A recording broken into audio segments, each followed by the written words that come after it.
Okay, so this is a short video to show you how to fit the window reinforcers on the latch to stop the perspex windows cracking over time.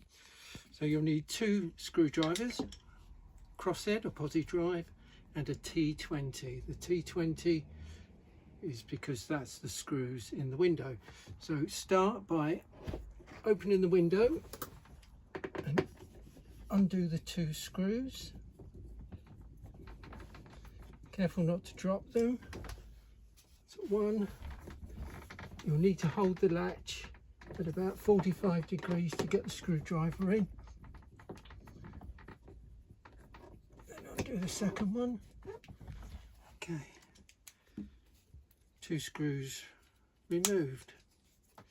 So have it in the locked position and slide the unit over, press the button and put it at 45 degrees again, and then fit the 2 new screws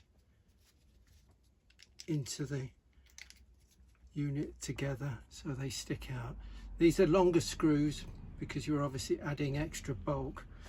Use your posi drive screwdriver, offer it up in place, make sure you get the unit square and your screws are going in square, and then slowly start to screw them in. Do one a couple of turns and then start to put the second one in,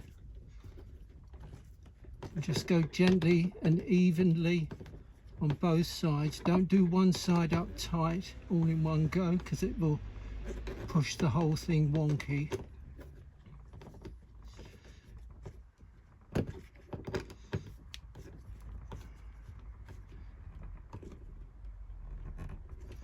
So you don't need to go super tight, you'll feel it as it starts to squeeze the plastic onto the window, then you'll find that's nice and solid.